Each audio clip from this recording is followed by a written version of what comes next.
Today I'm going to show you how to create a thumbnail using Blender and AI. Combine them together to create your own custom thumbnail. You can do whatever you want with it. I'm going to show you how to do it. So let's go. After downloading my character from the internet, I make sure it's rigged and I immediately started tweaking it.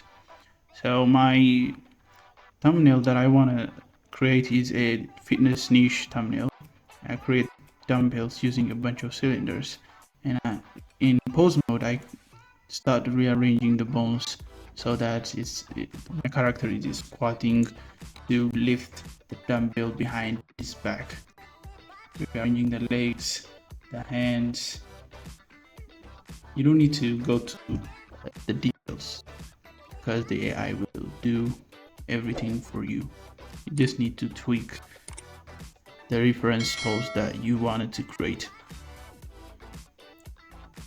Make sure the hands are on the desired positions, and rearrange both of the hands.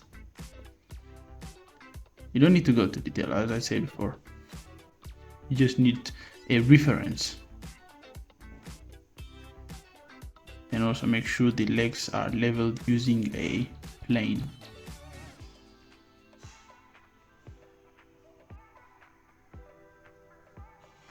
And also arrange the neck. And after that, just go to the camera, lock the camera, and start,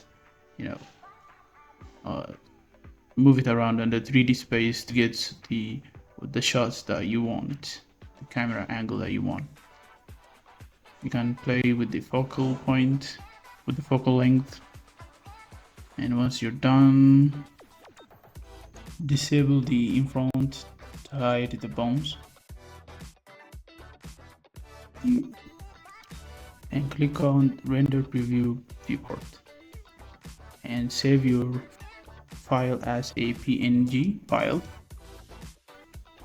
And now open up ChatGPT or any other AI that you prefer. I prefer to use ChatGPT because it's faster, and upload the reference image and add some prompt. I gave it a prompt to make my character a buffed character with a bold background text saying no pain, no gain. And after you hit generate, it immediately gives you a good result. If it doesn't give you a good result in the first time, try the second or the third time, you will eventually get it. So this is how I created the thumbnail. Consider subscribing because why not? I show you a cool way of making thumbnail. Use this wisely.